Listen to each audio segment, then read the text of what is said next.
let's look at the Switzerland stock market.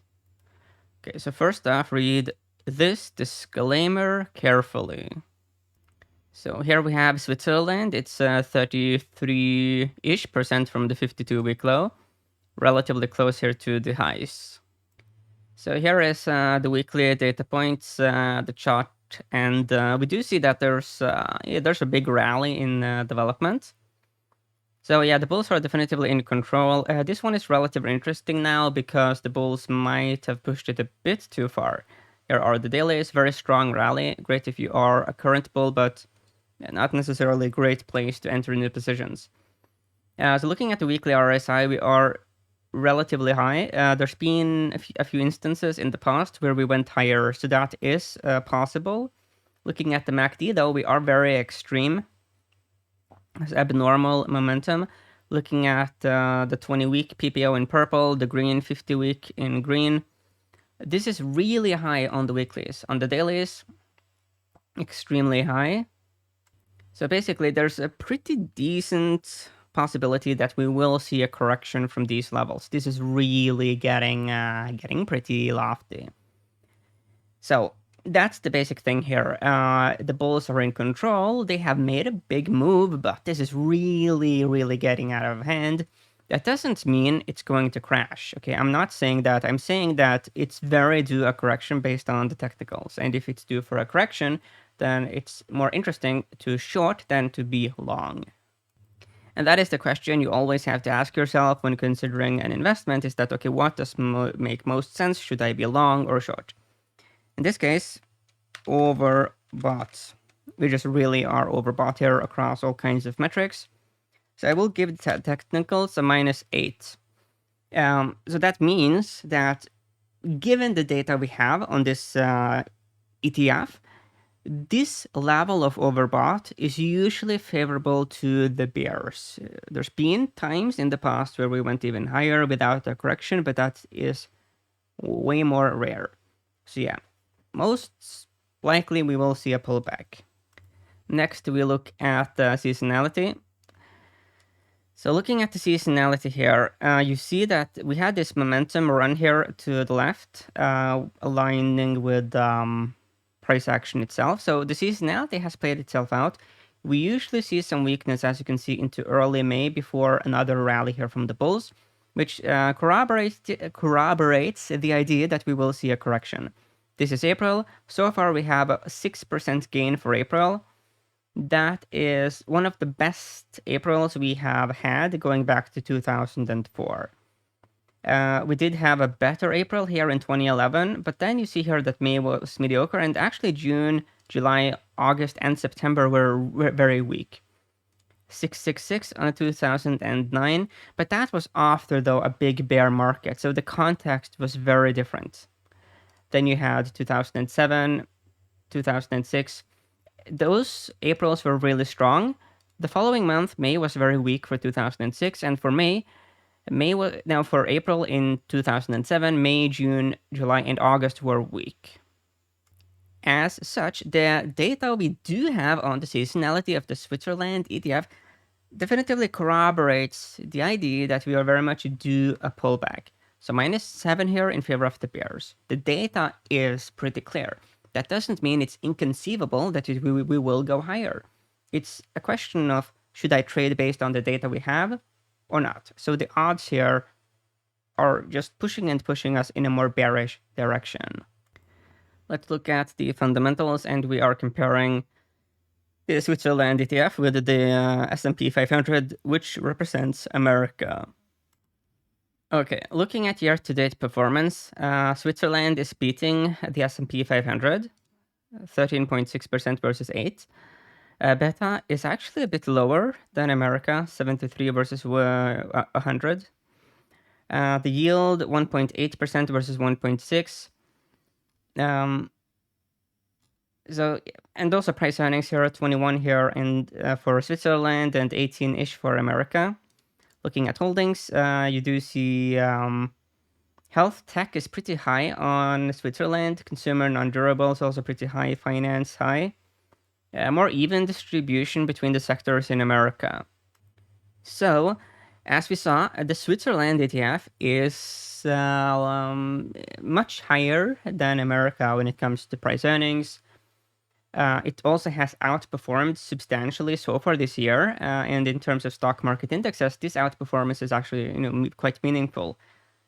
That also corroborates the idea that Switzerland ETF is due some kind of pullback. It makes a lot of sense for money to rotate out of this ETF and into ETFs where the market is where the index is has a better pricing.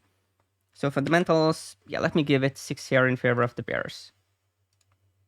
So let's look at the correlations against the S&P 500. The long term, we do have 89% positive correlation, 95% with VGK, which is the Europe stock market ETF, and then we do have minus 46% with the dollar index. Short-term correlations, 89% with the SPY, so that's a pretty stable correlation. VGK is at 98, so there's almost a perfect correlation between Switzerland and the European stock market ETF. Minus 95% with the dollar index, so there's a very strong negative relationship recently. But the VGK has the biggest effect on the Switzerland stock market. Here again, we do see a strong rally. We are not in the extreme territory yet on RSI on the weeklies. MACD though is really getting pushed. It's in a rare territory where we usually do not see the bulls able to push higher. The PPOs are stretched, at least the shorter term PPOs on the dailies. Pretty lofty here on RSI. And also various PPOs, but not as extreme as we saw with Switzerland. But that could also be bearish for Switzerland though, because that could mean that people who want exposure to the European stock market will rotate out of Switzerland and maybe go into the VGK. Okay, the seasonality here to the left is not really inspiring for the bulls at least. April is a very strong month. So far we do have a 4% gain. It's not that extreme compared to other Aprils, so there could be more left here for VGK.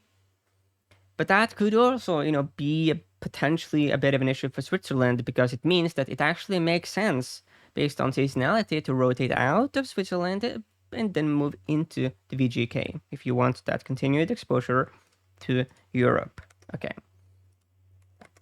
Now let's compare EWL with VGK. Like that. We had a double bottom down here, but that was in March of this year, and Switzerland has definitively been outperforming European stock market ETF since then, and it's not at extreme RSI levels yet. So that's interesting. Looking at the daily data points, then we are getting into some risky territory on RSI. It's so the outperformance is getting a bit long in the tooth. Seasonality here to the left.